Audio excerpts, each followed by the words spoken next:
all the steps that we are going to take is work without any results. Is that not valid? Can I finish my point? No, let me finish my point. I don't think you understand what I'm saying. Bro, I understand fully what you're saying. I just disagree with it. That's it.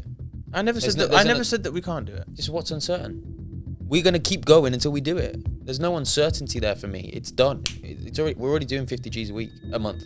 It's already done. We just need to do the work.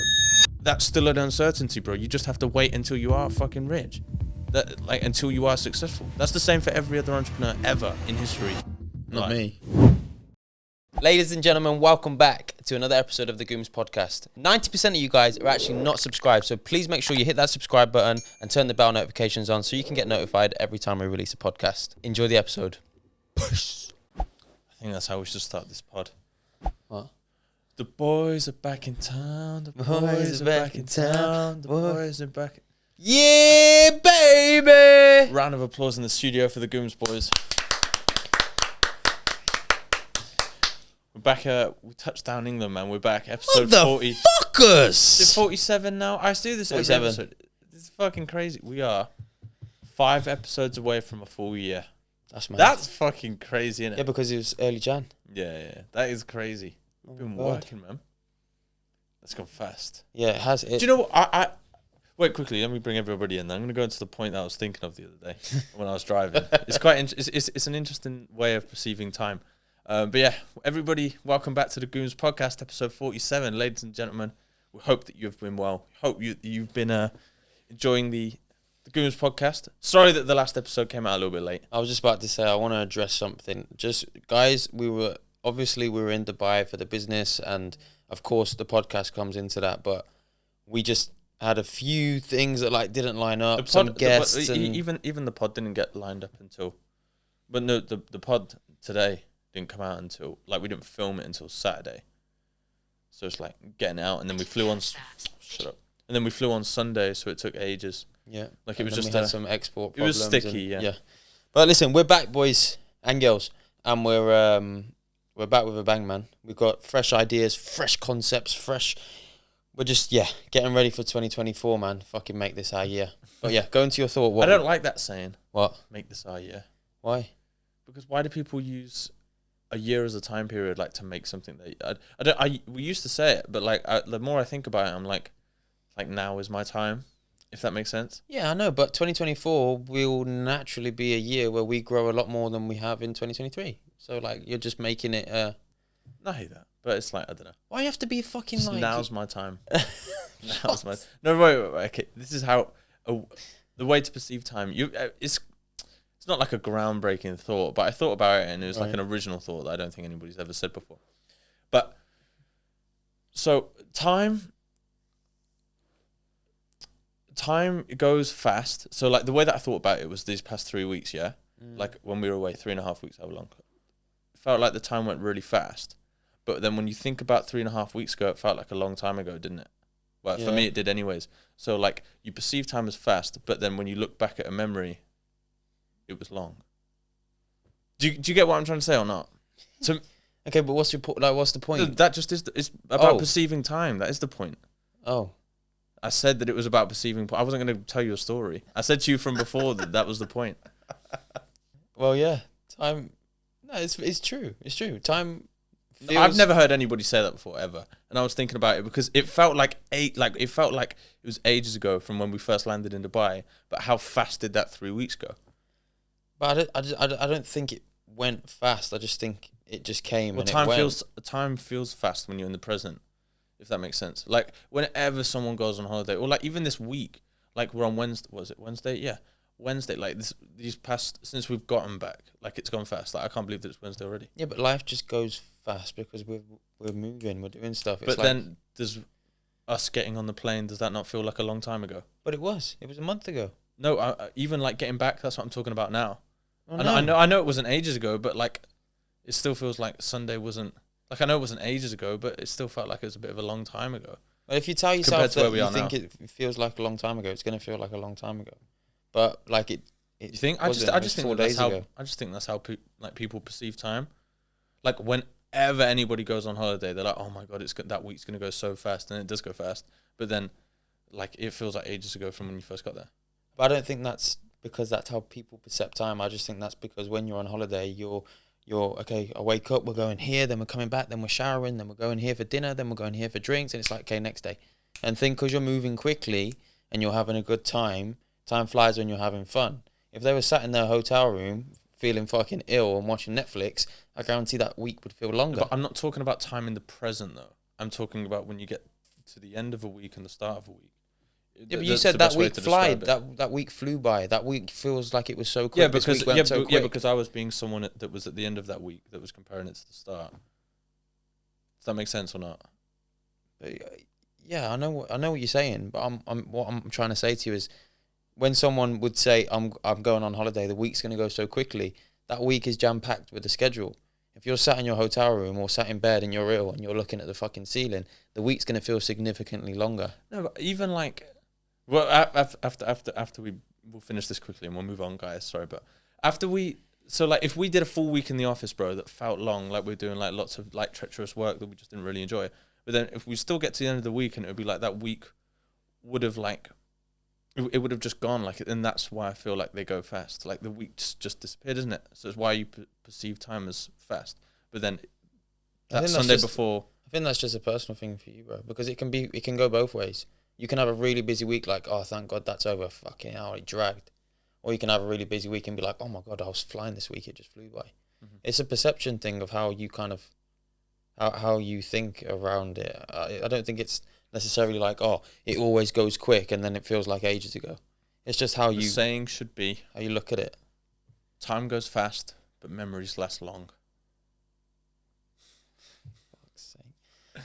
Right, we're moving on. Fuck this time conversation. We're moving on. Let us know in the comments how you perceive time. Yeah, I think we get 2 comments a week. One of them's me, one of them's you. Yeah, it might be someone that perceives time in a certain way. And this was at the start of the pod as well. We usually do our CTA at the end, which probably isn't very smart. So subscribe. Yeah, fact, subscribe. And also as well, if you need any marketing services, then hit us up, GMS Creative. Let's go.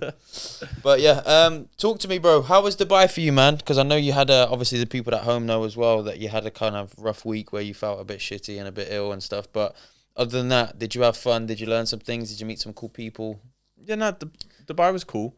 I don't think it's as special as like it's been described to me, but I think that, I kind of grasped onto it quite soon of being in Dubai. That unless you've got bread or you're a girl, I wouldn't say it's pointless in going, but like nothing's nowhere near as accessible or fun. I don't think. Just genuinely. It's not everywhere in the world though. You say that, but. Oh, nah, bro, because if you bread it up and you go to London, you're going to have a better day in London than you would. If you wanted to go beach clubs every day, bro, and do, like, eat everything that you want and get the best beds and stuff like that, you're going to spend 500 a day just at the beach club.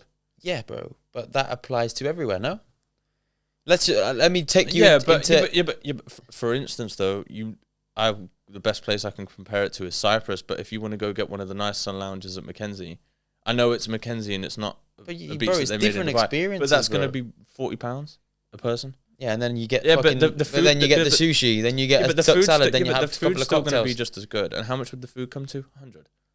Realistically, how much would we spend if we went and ate at the beach in Cyprus? Well, at Twiggy, bro, I ate for 2 people and paid for 2 people, including my beds. It was 200 quid. 180 quid, bro. Yeah, exactly. But if you went to Lush, for example, bro, my best example for Lush, bro, is me and my mum went when we went Cyprus most recently. And like, bro, like I kid you not, like there was enough food for 3.5 people on the table. You just ate in the restaurant. You didn't have a sun lounger, you didn't have any drinks. Yeah, no, but that only came to £100. Yeah, but again, it's different places, different environments. No, I know that, but still, either way, like the way to say it is like we could go out in England and have the best time ever and spend like no money. Like we just could do that. I don't know what we'd do off the top of my head, but I feel like we could. But in Dubai, like I feel like you need a decent amount of bread to be able to do everything that you'd want to do, because I feel like everything that you would do in Dubai, like you have to pay for. It's not like in England where we could just, all right, boys, like let's go on a hike or some shit like that. I feel like everything just. But you could. I think you're just looking at it in different. Like you can't compare a hike and a fucking beach club on the Palm, bro. They're 2 different experiences. I'm experienced. I'm just comparing activities, bro. I'm not. Okay, the sand buggying day, what we did, that was probably our funnest day, and it was what, set us back 90 quid? It was £100, yeah. Yeah, but we were out from 10 a.m. till 7 p.m, food included, drinks included on tap, as well as the experiences, and we were just sandboogieing and going down. No, I know that. Seeing the culture, like no, but I'm depends talking, what I'm talking you about want to living do. there though. That's a touristy thing that you'd probably go do once, or like if we lived there like once a year. Okay, but if you, bro, in the UK, when was the last time you went to a bar or a restaurant and spunked it? You go once every 2 weeks or 3 weeks. There's nothing different if you did that in Dubai. But because we were there for a month, you feel more like you've got more of a reason to be like, oh, let's go and do this today, or let's do that. It's just my opinion. Like, I don't know. It is just my opinion. It's just how I think. I'm not saying your opinion's wrong. I'm just saying you're locking in on the fact of, if I go to a beach club every day, I'm going to spend 500 a day. But you going to a beach club and sitting there all day and having drinks is the same as you saying, well, I'm going to go to Manchester for the weekend and book a really nice restaurant and have a nice view of the city and have cocktails. It's going to cost you the same. No. I hear that, but I don't think that there's much else to do there, other than that type of stuff. Not to say that it's a bad place, because I actually did like it. Yeah. And I do kind of miss it now. I'm back. I tell you, the best thing about it is like the safety. First of all, like the fact that, and the weather, bro. Do you know what I was thinking about the weather? It's nice that it's sunny, but I don't think the sun feels like it's hot. Like I was comparing it to if we were to go to Cyprus in the summer. Yeah, but bro, it's November, bro. No. I know that. But obviously, it's still the same heat that it would be in Cyprus in the summer. Like a little bit cooler by like a couple degrees. But I don't know. You know, like when you step out and even in England, if it was that same heat, like you feel the heat on you. Does that make sense? I think it's probably got something to do with, first of all, the UV index and then the sand that's in the I also air. think it's like, again, a perspective thing of like, you know, it's going to be hot when you go out. But in the UK, you're not used to stepping out your front door and feeling that. You know what I'm saying? Oh, I forgot about this. But in summer, though. In summer, like let's say in summer, you know it's going to be hot. Or you're in Cyprus now. Like, you know when you go to that beach and that feeling when it's hot in Cyprus. Even, you haven't been to Cyprus in May, have you? But it's still like fuels. You get that Cyprus heat feeling. Yeah, but it's probably just the sun. Yeah. No, 100%. It's like misty, isn't it? It's desert. But yeah, so overall, I think Dubai's a rip-off, and you don't like the sun. No, I don't think it's a rip-off at all. I don't want to come across like it was a bad time. I had a good time. Obviously, being ill was a bit shit. But I just think unless you go there with bread, I think you could only have like 20% of the fun. Just genuinely. Like, valid. Genuinely.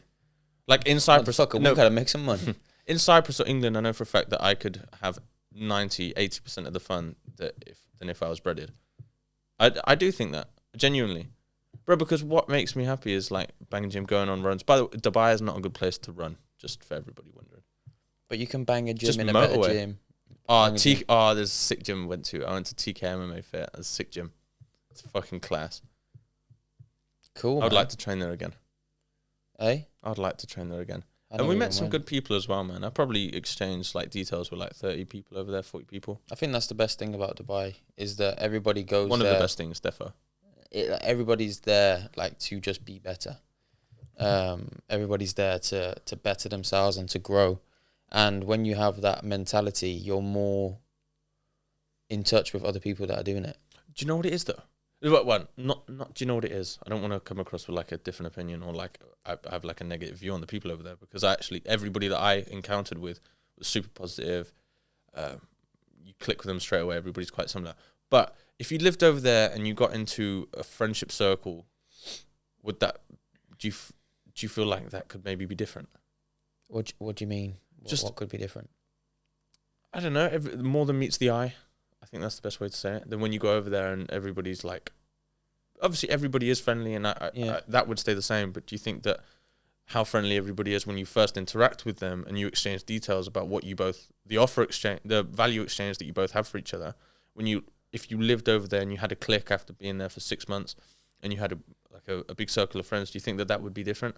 I think it just depends on the people that you're in and around, like anywhere in the world. I hear you. Like, the more you get to know someone, the more you understand them, and the more you know whether we have things in common or don't. I hear you.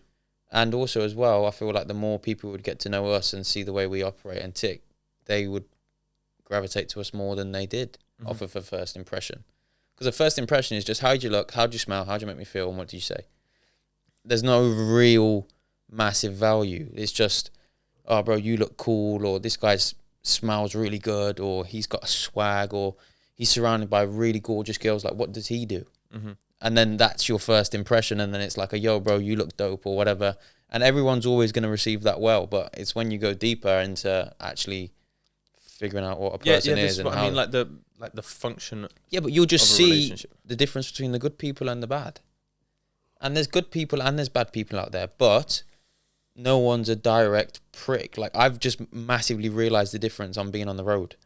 Like, just people just like, fuck off. And it's so normal here to be like that. Whereas it's not. It's because it's illegal, though, isn't it? Like, our barber over there said that one of his clients stuck his fingers up at someone else that was driving and got put in prison for 30 days. Yeah. I love that shit, though, because it's like, it's nice that you don't have to look over your shoulder. You don't have to worry about your belongings. Like, what the people in Dubai are scared of the consequences, bro. The time when I realized it the most is when I went to Global Village, like the theme park, and like you know, if like you went to a theme park or somewhere in England, you'd be worrying if someone's going to put the hand in your pocket, or if you're in somewhere just with loads of people. Yeah, like I went to do that as soon as I walked in. I was like, I don't need to do that here. No one's going to touch it. Yeah, like it was just that's nice. That's the best thing. Like it was as soon as we touched down in the airport, we were like, oh shit, we can't leave the suitcase on its own no more.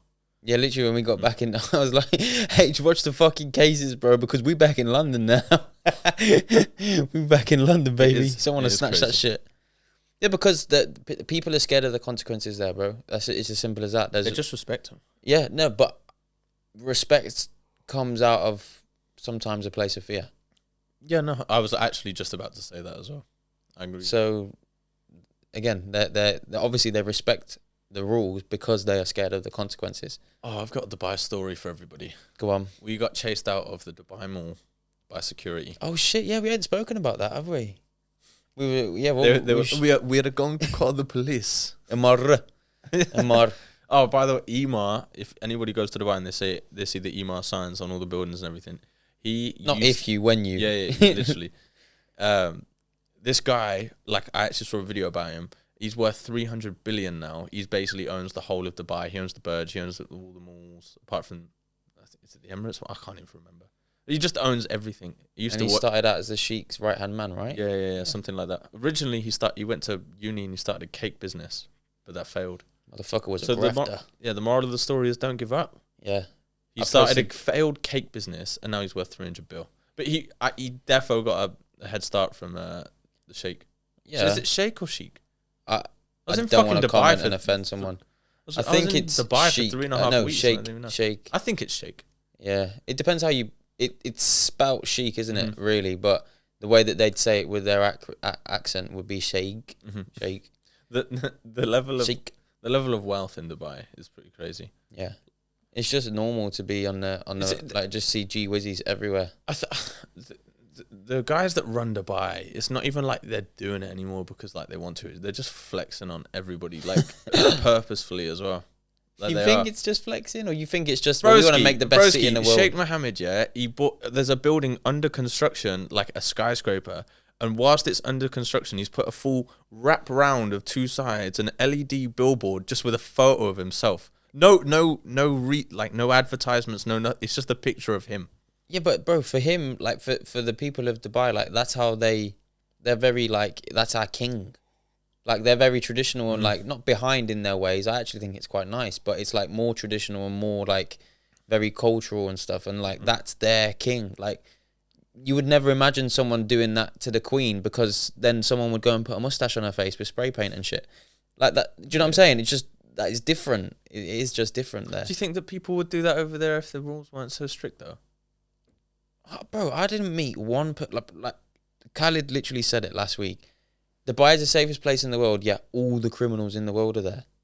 Like people just don't wanna try them, man. They just don't want to test it. Like I don't know how. No, but that's my point though. I'm saying that if the rules weren't so strict, like would they still like respect, for instance, well, I don't know, bro. If my auntie had a cock, would she be my uncle? Like I don't know.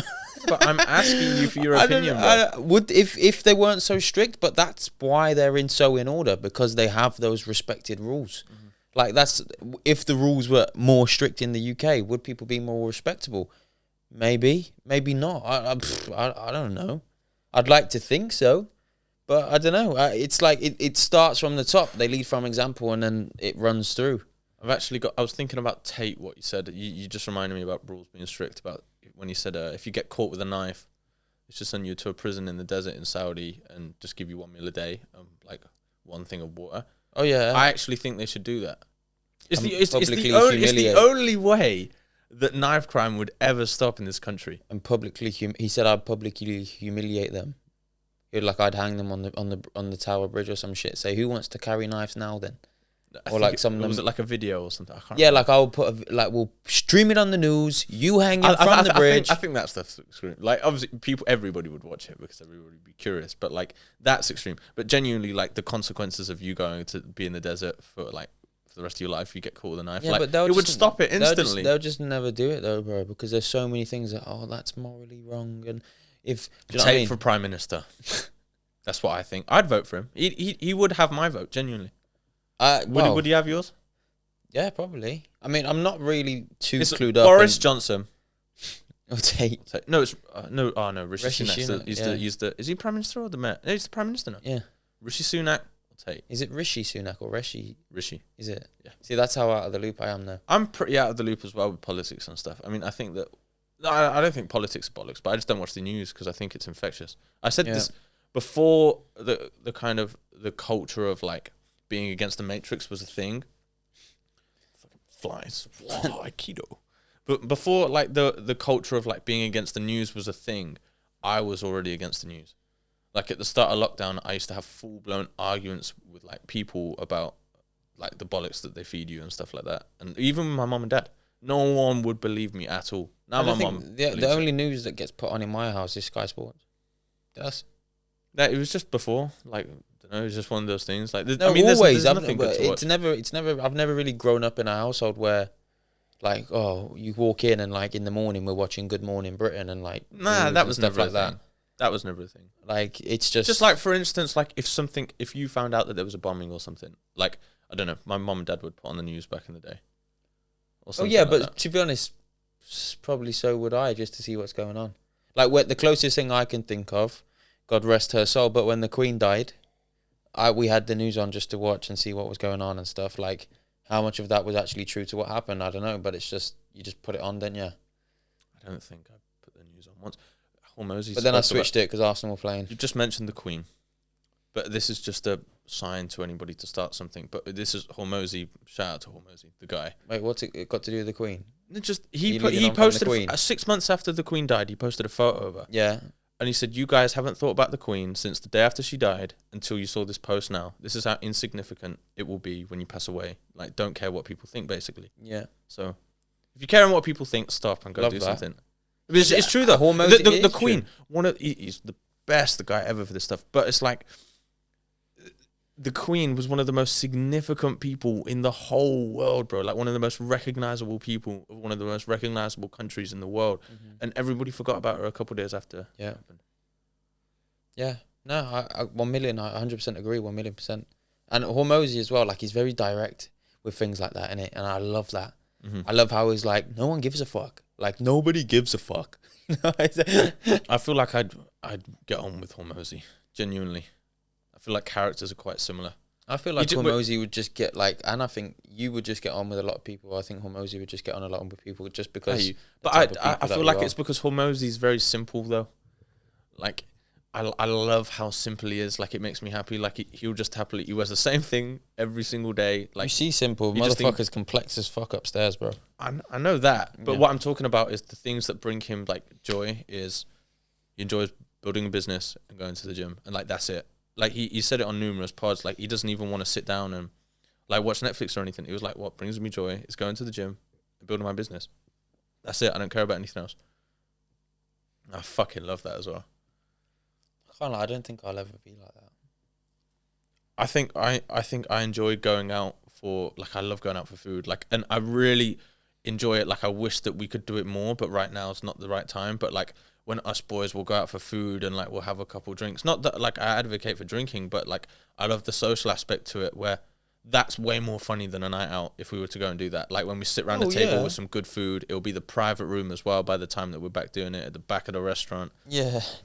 No, but that's what life's about. And then also as well, like there's nothing wrong, like people, like there's nothing wrong with going to the club and getting turned with your boys every now and again. Just have a balance. What do you think life's about? For me, You just said that's what life's about, but what do you think life's about? Give me like top 3 values for life or something. I don't know. For me, like I can't really put a number on it, like values and what order and stuff like that. But for me, life is if you can truly be happy every single day when you wake up in whatever it is that you're doing, the people you're around, the location you're in, that is what determines how successful of a person you are. If I wake up every morning and I am excited to get out of bed because it's another day on this planet and you are happy and content with yourself and the people around you, whether that means that you've got loads of money, whether that means you wake up in a bed with 20 girls, whether that means you wake up in a bed with your wife and your kids run in and say, Dad, and breakfast is waiting for you because your chef's done it, or whatever. Like, whatever it is that you can wake up and be truly happy with, that determines success for me. Amen to that, brother. Yeah. What is success to you, though? This is like a individual question to anybody around the world, by the way. So Yeah. but what actually is success to you? What is success to me? My idea of success right now, because I haven't reached these things yet, so I don't know whether that will bring or determine my happiness. But my idea of what would make me happy is that I can make sure that financially there is nobody that I love and care about that worries about anything. I would love to be able to take that burden off of people, so that money isn't an issue. Success for me is to have a wife and kids that truly love me, parents that are truly proud of me, siblings and cousins and even elders, aunties and uncles that look up to me and like think, you know what, he did it. Like for me, that's success. And yeah, of course, health, happiness. Happiness comes into what I'm saying, but obviously healthy, taking care of your body, making sure that everything in and around your household and your 4 walls is good. And yeah, I also want to have a supercar, man. I want to drive something quick, bro. I want to get in the car and feel like, yeah. We're at the last. This is we have to do it quick, bro.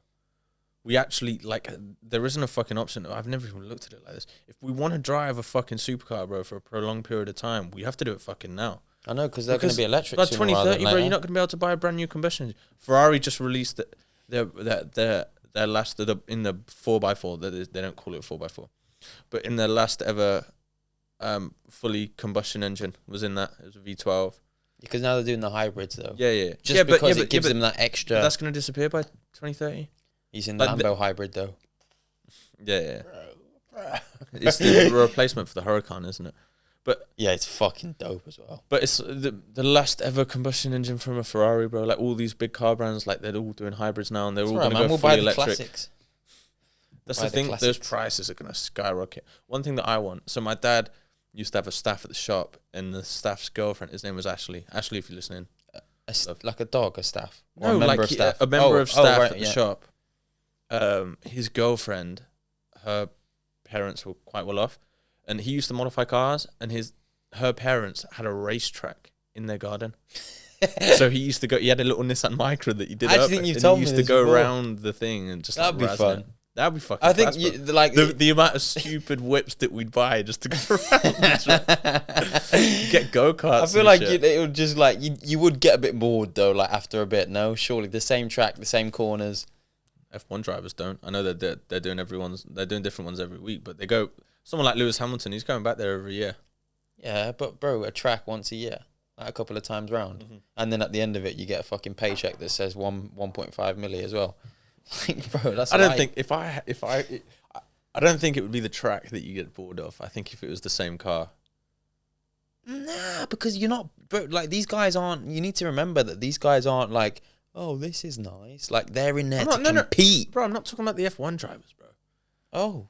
I thought that you were talking about Lewis Hamilton. I'm going back to the track and getting bored of it. Oh, the car. But I thought you meant Lewis Hamilton would get bored of his car, but he's in there to fucking compete, bro. If every couple of weeks, bro, you switched up your whip, go around there, bro. Like sometimes it was like a funny one, like Just go rent them, bro. Rent them for a week or some shit, and then give them a go, give them a razz, and then get rid of it. If that was your hobby, but imagine how much stupid money you spend on renting whips just to take them around the track. Rather just buy them. Fuck's sake. Way more fun. This guy, man. One thing that does like, I'm not really materialistically motivated. Would that be the right way to say it? Yeah. I'm not really materialistically motivated, but one thing that is material that I would want It's cars. Genuinely, bro. I feel like It is out one of thing. everything, that's the material thing that I would want the least. Oh. The cars. What do you want the most? I love the idea of having a really nice watch collection. Okay. Watches is probably on par with But things as well. the thing that for me that puts a watch miles ahead of a car is that as soon as you pay for that car, unless it's the 0.1% of cars in the world, that's a depreciating. It depreciates. Yeah, in but that's value. not the same with every watch, though. But you're not, bro. If you can go and buy supercars and go and buy watches, out of the two, supercar is going to cost you a minimum 200k. If you're going to buy a 200 grand watch, you're going to buy one that doesn't go down in value. Yeah. No. Do you know what I'm saying? Like, that's why there would not be even a level and a comparison. For me, I love the idea of being like, okay, today I'm going to put this one on. No. Or like, this one's got this colour face and that's the colour of my shoes and my hat that I'm wearing. So I'm like that, for me, that's a materialistic thing that I love. And then also as well, is a materialistic thing like flying around the world and going to nice restaurants and staying in hotels? I don't think so. Surely though. Nah, I don't think so. Because But to me, solely dependent on money though. To me, materialistic thing. Actually, do you know? Would you call a car materialistic? Because you could argue that nothing is materialistic. Well, actually, I'm going to argue against that wait, because a car is made up of loads of different materials. Listen. No. That's the stupid answer. Just let me. No, it's not. What would you say is materialistic? Clothes. Listen. No, because then you could say that if you go to a hotel room, everything's made out of materials. But I don't own it. I'm just using it. Listen. This is my argument. Nothing. No. Listen. Nothing in this world is materialistic, and let me tell you why. Because if something gives you an experience, an enjoyment, then how is it a material item? If you get into a supercar, yeah, and that supercar gives you the funnest experience in the world, or you put on a watch and that gives you the experience of confidence, or if you go traveling in the most expensive private jet to the most expensive hotel to the most expensive restaurant, that's an experience. Like, to me, eating good food is an experience. I wouldn't class food as a materialistic object. Yeah, but you said about going to the nice hotel, to the nice restaurant and stuff like that. Yeah. Because you could probably make the same food that tastes just as good at home. No, I don't know. I wouldn't really back myself in the kitchen like that. The food we were having in Dubai, I reckon I could have made everything at home. Genuinely. We didn't necessarily go and do anything special though for food. Like, really. Yeah, no. Like, Apart from, I had the best tzatziki that I've ever had in my life. What, twiggy? Bro, it's so fucking... Really? Bro, it's so good. The crackers they brought them out with, bro. Sorry, I cut you up. Sorry, bro. No, I don't even know what I was saying now. What was I saying? About the hotel thing, I don't know, is that materialistic? But a car, bro, is definitely materialistic. A car is definitely... Like, it's going to give you an experience, but it's also going to not give you an experience if you don't use it. The same way that going and buying clothes and checking out at Selfridges is that the experience, the adrenaline rush, the endorphins that come off. I think... But then when it's sat in your cupboard and you ain't wore it for 3 months, that's a materialistic object that is no longer giving you experiences. Do you know what I'm saying? No, bro, I hear you completely. I think you'd probably agree. The most stupid materials, like the thing that I would argue is genuine, like, this is just materialistic, is clothes. But then my argument against that would be the same way that you put on a watch, and that's like an experience. You know what? Because you put on clothes and they make you feel good. I'm going to come back and... Yesterday, yeah, we were watching the Arsenal game. I don't know if you saw Thierry Henry's coat, the LV one that he always wears with the collars. It's gorgeous, yeah? It's great. Me and my mum and my dad were talking, and mum was like, oh, how much do you reckon that is? She was like, $1,000. And I was like, 4, 5. I had 4. Yeah. And then she was like, no. I opened LV's website, and I was trying to find the coat. Obviously, it's probably old season. It's not on there anymore, whatever. But all of the coats that were similar were ranging from 3.5 to 6.5K. And if it's on re, it's probably going to be 6.5. Do you know what I'm saying? And my mum was like, "Oh, I would never pay that amount for a jacket, or like, why would you ever spend that money?" And I was like, "Well, what if you've got it? It's nothing." And my dad came back and contradicted my mum's point and said, "Well, I bought this coat for this amount 15 years ago, and it's still brand new. It's still brand new. I still to this day wear it and still love it and still enjoy it." And they were like, and my mum was like, oh, well, if you think about it, if you're going to have to buy a jacket every winter for 100 quid for 15 years, like, it kind of then starts to add up. Do you know what I'm saying? I think the best way with stuff like that is... It depends what you buy. I think... No, not what you buy. I think what you said is the most valid, bro, out of what both your mum and dad said. If you've got it, it's nothing. Yeah, bro. Yeah. At the end of the day, if you earn $1 million a year versus 100 grand a year, you're 1% of your earnings per year. It's significantly more. Yeah, it's going to be completely... 1% of your earnings is going to be 10 grand rather than 1 grand. It's going to, like... And if you spend 10% of your earnings per year on fun, 100k, what's 5k for a jacket? It's absolutely nothing, bro. Yeah. And then it's also an investment piece. The year after you don't have to, blah, blah, blah. It depends on income, bro. And also, we're saying it like Henri makes $1 million a year when he doesn't. He makes fucking 20. Probably. You reckon 20? I reckon bro, these CBS dudes are getting big contracts. He's got the Prime deal. You're telling me that... The Prime deal? What Prime deal? Prime. Oh. Amazon Prime. You're telling me that people like Henri, bro, that's been making millions upon millions for the last 20 years, hasn't had a financial advisor put his money here, there, and everywhere, and properties, investments, and businesses that nobody even has a clue about. Like, do you know, bro, I know that I haven't done it yet, but I think that if someone hired like a baller and was like, I just want to hire you, I'm going to pay you 100 grand a year, put my money where it's going to make more money, I think I could do that. But if I had the heads and they were like, here's $1 million, go open some shops, go do this and that, I think I could fucking do that, bro. But or go buy property, or go do some something. Yeah, but again, it's like when's your return, and for me, if someone just said to me, "Oh, there's $1 million," like flip it for me, like I don't know what. There's a million things that you can go and do. Yeah, I know, but that's the thing. Would you, if someone's here's $1 million, this is your head start, go and make it into 10. It would be a lot easier to make that $1 million to 10 than £1 into $1 million. 100%. But that's just the basics of business. Like every millionaire, multi-millionaire, centimillionaire says the first million's the hardest. Then the 10 it gets easier. Then the 100 gets easier. Then the 250 gets easier. Like when you've got it, you can put your money in places that works. And we're talking about Bitcoin. Bitcoin's gone up by £3,000 in the last 2 days or 3 days. If you had 50 Bitcoins because you had it, you would have made a shitloads of money in the last 3 days. Yeah. But if you had 0.5 of a Bitcoin and it's gone up by 4 or 5%, you haven't really made a lot of dough, bro. Do you know what I mean? Because you got to spend to earn. And the more you spend, the more you earn. You've just reminded me of a quote. Go on then. When money meets experience. Experience get... No, wait. Okay, so when you said experience twice. I know. You can't expect me not... I'm gonna say it twice. Okay, no, wait. I'm going to say it 3 times, actually. Oh, no. When money meets experience, experience gets money, and money gets experience. Fucking hell, do you reckon some people will quote what we say on here and be like, yeah. I hope so. I was having this conversation with Mike yesterday. He called me up and we were chatting for a little bit because, I won't go into it. But yeah, we were talking and we were talking about making it. Because he started his journey with online coaching, etc. And he, I said to him, like, I feel like I made it with the pod when I'm scrolling. I've said this to you numerous amount of times. When I'm scrolling and I see that someone's clipped the pod and like subtitled it themselves, like a certain clip that they like, and I see it and I'm like, whoa, that's me, and someone fucking did that, bro. That is crazy. And then that's when it's like, that's when the snowball effect happens as well. Like once that one clip's made and if that went viral, it's like more of these clippers that run their TikTok accounts will go and clip that same clip or a different one from the pod. Yeah. Like, bro, that will be like, fuck. Like, how do you reckon we can incentivize somebody to start clipping us up? Don't know. Is there a way that we could do it? Do we just pay someone to run a TikTok account? Like one of the fucking, the Indian method.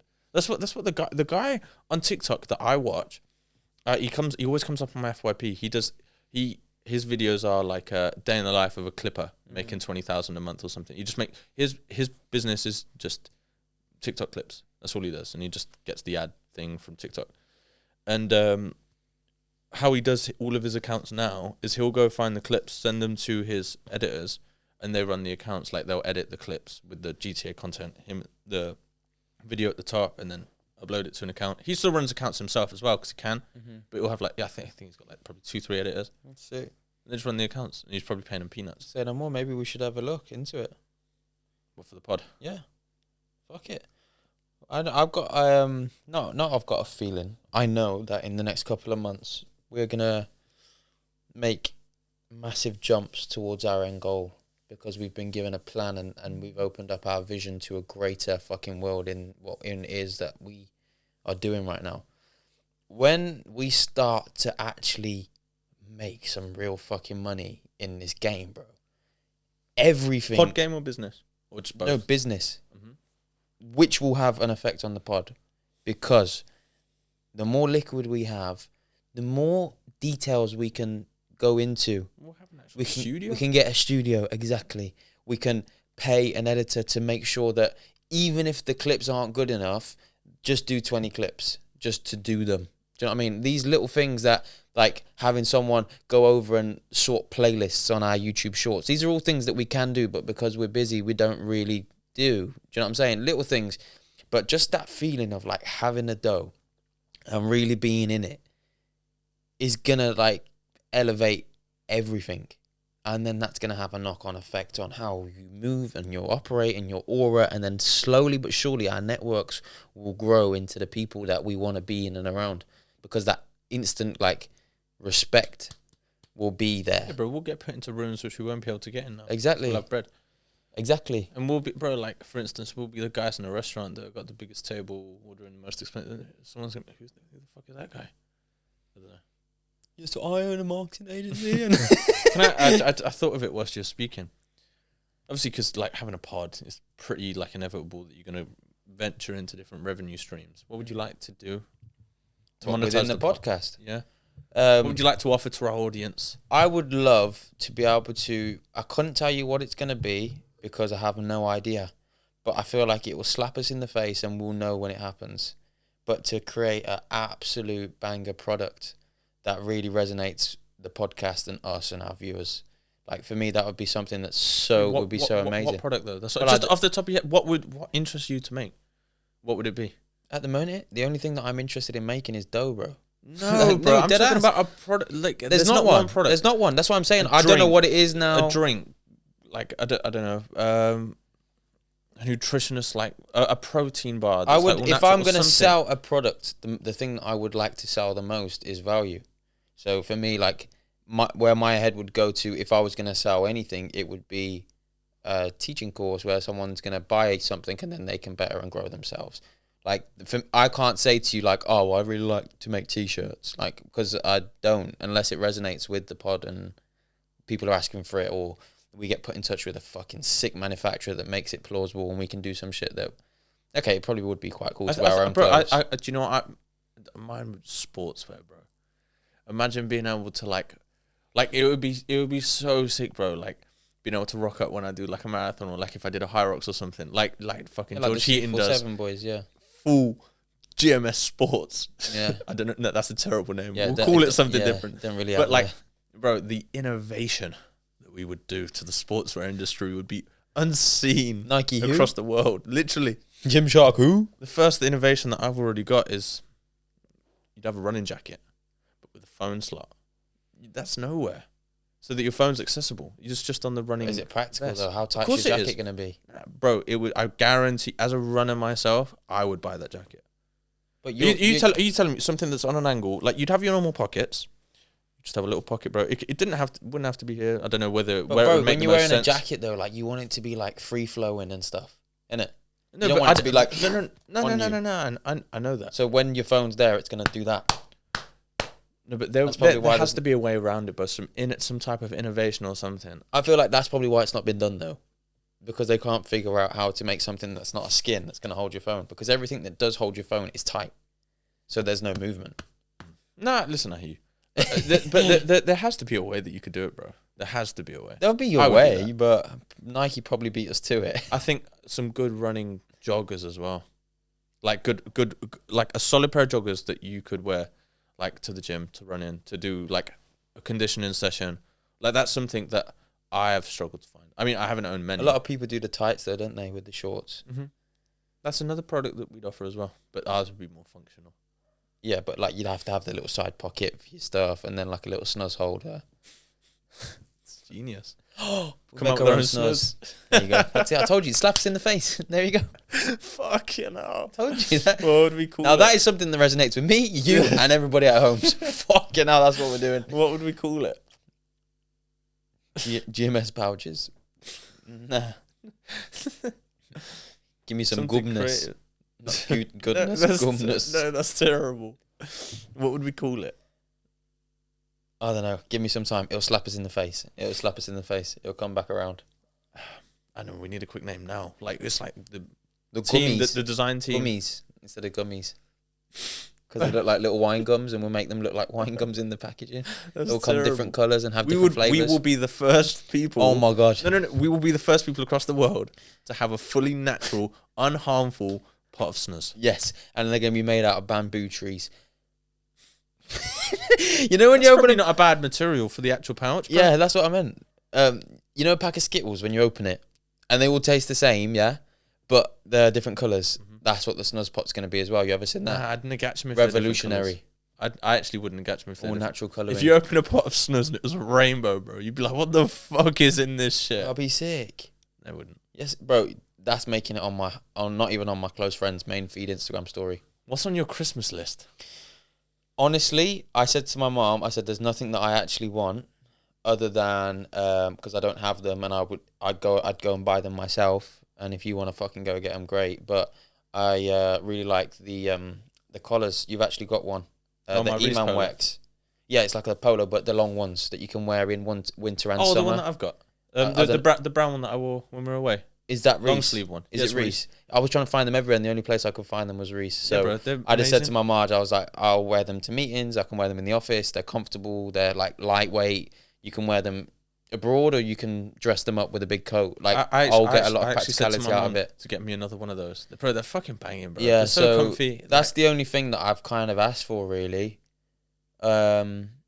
I don't really want a lot of things. Like I said to my mom, like they were like, "What do you want?" I was like, "Is a Lambo in your budget?" No. The best thing to do is things that you need. Like look at what you've got. Like for me, like I know that I need a new pair of gym trainers because mine are all ripped inside and everything like that. So I'm just gonna go find a fucking cheap ass pair and just be like, "Give me these." Yeah, you know what? Like, mine all ripped inside, bro. Like they're old. You know what? I might ask for a pair of running trainers then. Gooms.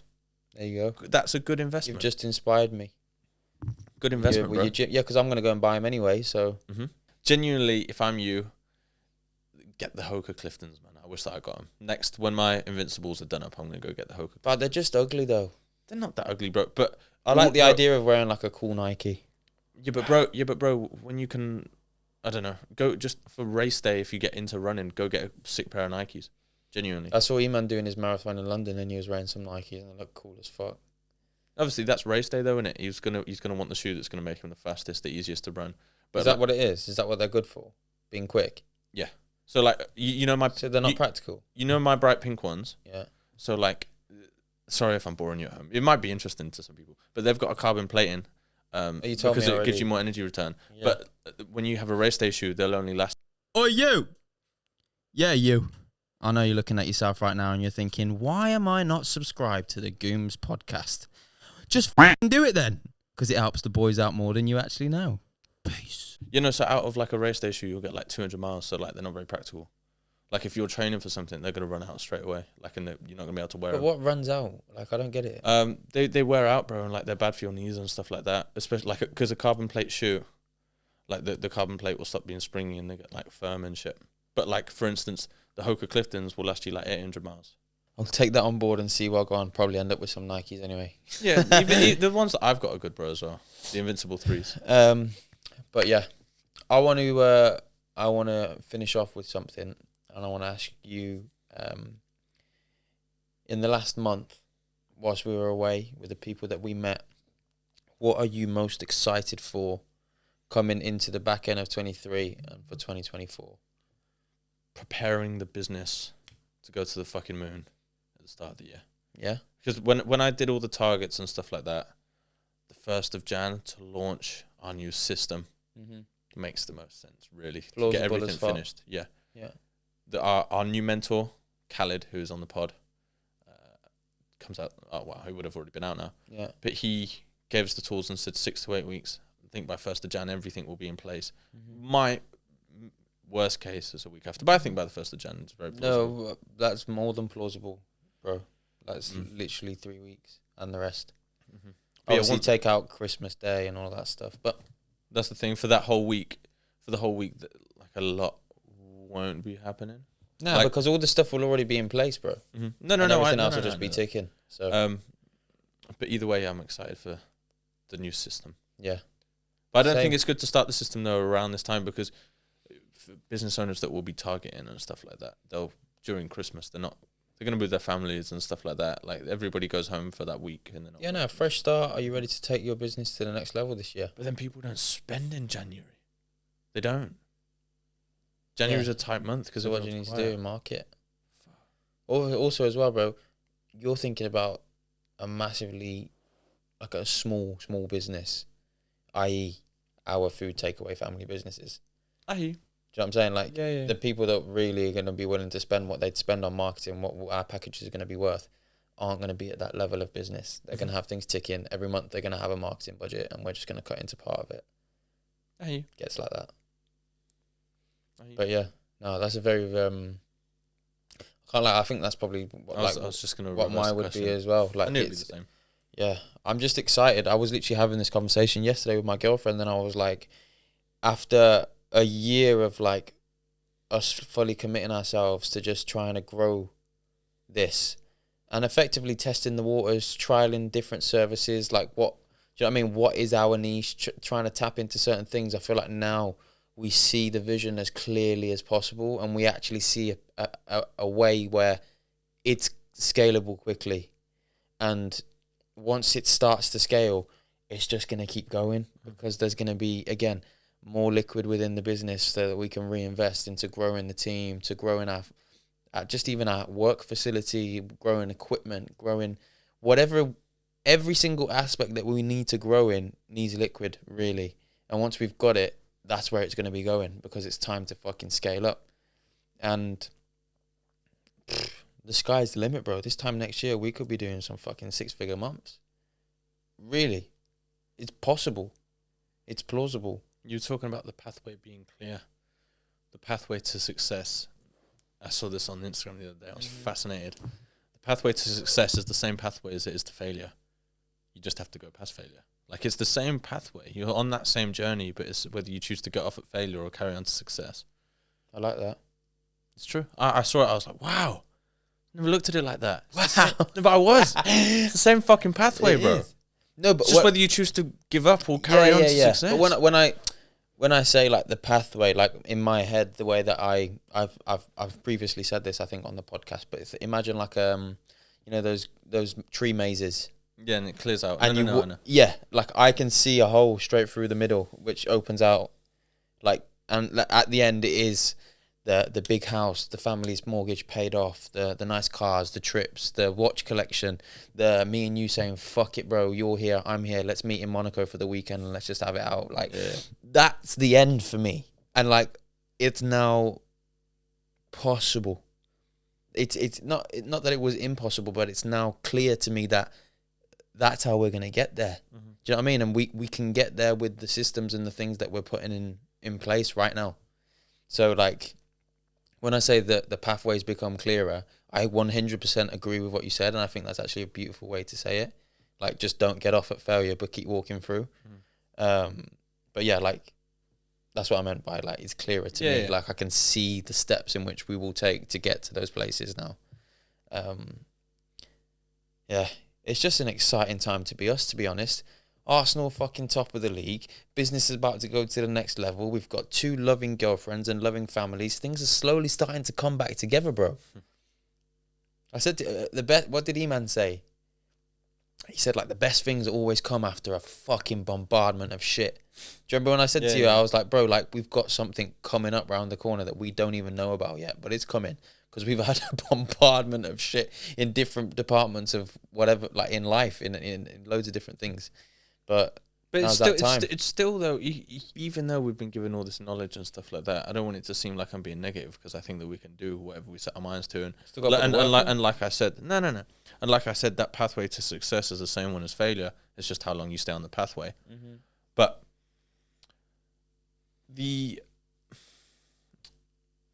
I'm saying how do I word it? It's quite simple.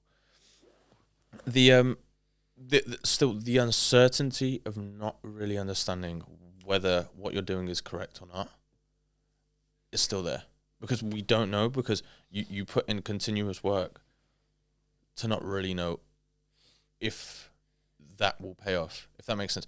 I'm not trying to be like a neg, because that's what I'm saying, but like it's still, we can do everything in our power, but like this, we don't know 1000% because there's no proof yet that it's like, okay, this is going to work. Well, bro, there you know is what I'm proof. saying? What proof? The fact that the person that told us and gave us the tools to do it has done it exactly this way. No. E-Man has that. done it exactly this way. These people that have done it in this industry are doing and making the steps that we're doing. I'm just talking about, like, for us, like, until that's proven, that's like when I'll be at ease. That's what I'm trying to say. You won't be at ease. No, like, I'll be more at ease. If that makes sense. What are you uneasy about? Like, bro, like Tate says, like, oh, at least you tried your best. Well, you didn't. If you tried your fucking best, it'd be done. You would have done it. Like, you're saying, yeah, we could give everything and it might, like... No, I'm not. I never said give everything. What did you say? I said... No, what I didn't say about giving everything, and I didn't say about not putting in the work. We're gonna give it a go. Bro, that's not what I said.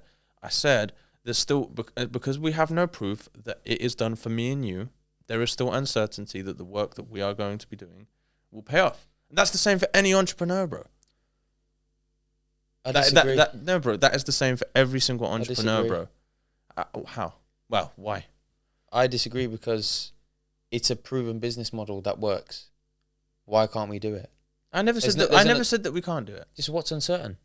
We're gonna keep going until we do it. There's no uncertainty there for me. It's done. We're already doing 50 G's a month. It's already done. We just need to do the work.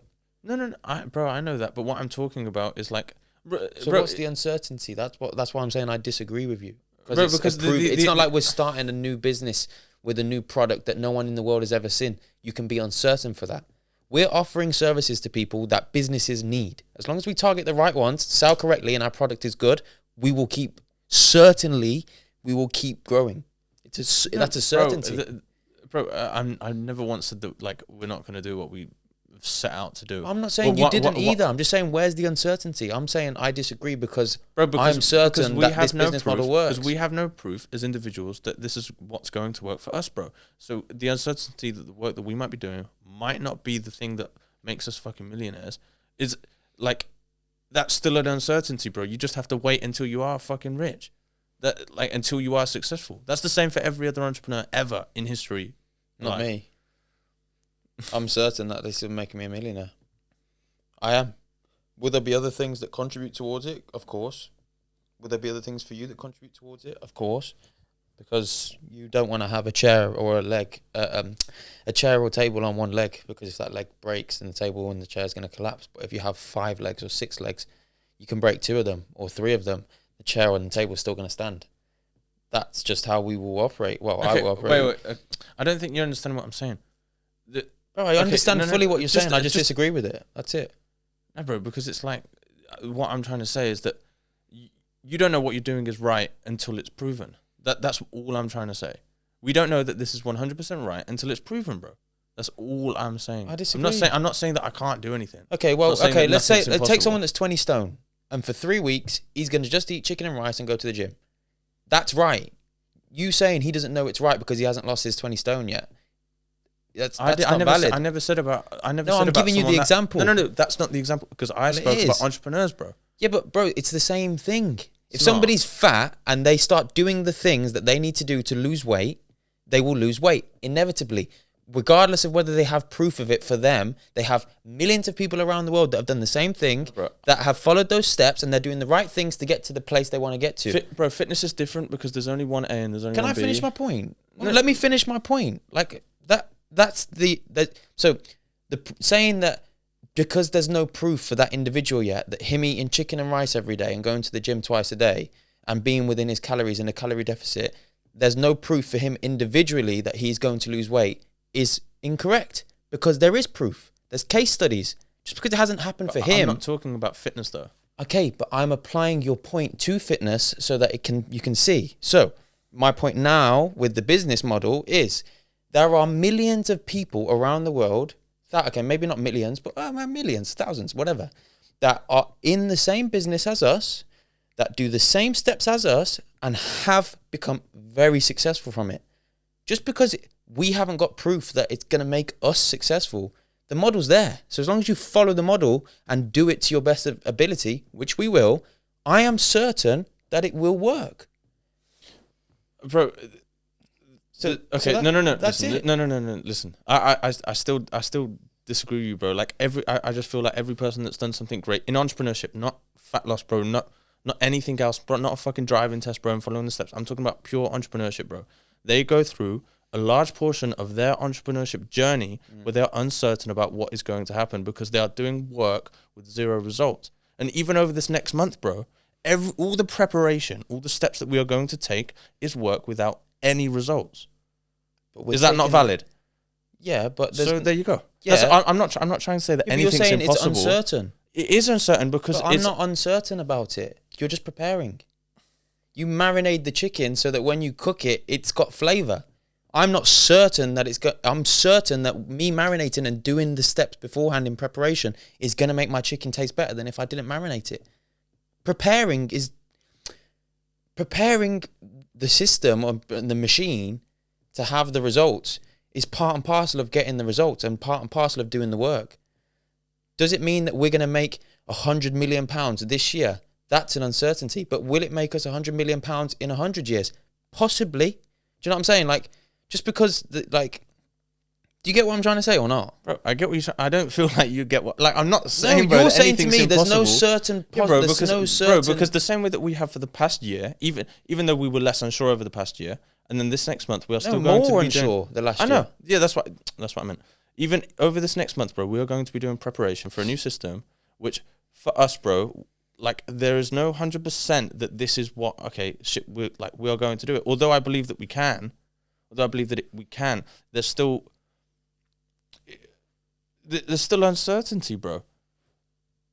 I'm not saying that we can't do anything, but there's a portion that we must go through where we are doing work where we are not 100% sure whether it's going to pay off, like we have the past year. We just have to, like I said before, we just have to stay on the pathway and not the same pathway that failure's on, and not get off at failure. That's all I'm saying, bro. Yeah, but I still disagree. Like, I'm certain that doing the steps and taking the steps with somebody that's already done it, who's given us the steps, I did this and it worked. Anybody with 2 brain cells can do this and make it work. And you guys have got each other and you're actually both great entrepreneurs. I'm certain that it will work. The uncertainty part for me, I don't understand the way you think. I don't understand. Okay, maybe I'm wording it wrong for you, bro. But every entrepreneur, bro, everybody that has gone through scaling a business, bro, starting a business from zero, has gone through a period of work. But we're not at zero. That's the whole point. We're not starting with a new product. We're not starting with a new service. We know what we've just refined our bread and butter, and then we'll add. All I was trying to say, all I'm talking about, bro, is just working without results, pretty much. That's all I'm talking about. And for that next month, we are still going to do that. But that's not what you said. You said we're not certain that this is what's going to make us rich. There's an uncertainty of it. But if we follow the steps and do it correctly and apply ourselves and put the work in, I am certain that we will be rich. So that's where we disagree. I know that, bro. But that's it. That's my point. And you were saying there's no proof that it's going to work for us. But when that was my point of, there's no proof that the fat person that eats chicken and rice and goes to the gym in the first week, that he's going to lose weight. What I'm talking about, but there's proof with everybody else that he will. Bro, bringing it back to the pathway, bro. The pathway might be going that way, but we might have weighed our own pathway that's going to bring us back over to the actual pathway. That's what I'm talking about, bro. What? Do you not understand what I'm saying? You're very confusing me now, bro, because you're changing everything. Every time that I come I'm back just with trying to something, explain it to you. Anyway, let's fucking move on because let's just agree to disagree. I was happy with that, but you kept trying to prove it Nah, to you me. never said let's agree to disagree. No, I said, bro, I understand you. I just disagree. I said that. I said. But yeah, cool. Well, fucking hell. Finish off with the debate. You got pretty angry. Huh? You got pretty angry. Me? I'm joking. I just knew that something like that would wind you up. What?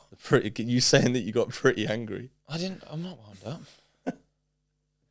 Oh yeah, fucking hell. Finished with the debate. A fucking fire one, I think. Let us know what you agree with in the comments. Yeah, dead ass. Because I know there's a couple of you, man, especially my Spotify dudes, that are religious listeners. Like, let us know. Hit us up.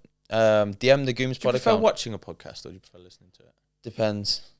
Sometimes I want to watch and sometimes I don't. But like when I don't want to watch, it's because I can't. I think I'd rather listen. It feels more like a conversation rather than like watching something. If I'm going to watch something, I'm going to watch a movie. I don't know. Still watch the Gooms podcast though. Yeah, no, I like watching because I can see like mannerism. I like to see like the little smirks and stuff because you get an insight. But anyway, listen, let's round off because we've got shit to do. Ladies and gentlemen, as per usual, thank you so much. Please like, comment, subscribe, turn the bell notifications on so you get notified every time we release a podcast. And we'll see you all next week. Love. We'll catch us later, man. Hope you enjoyed the app. Wait, I need to get my... Peace!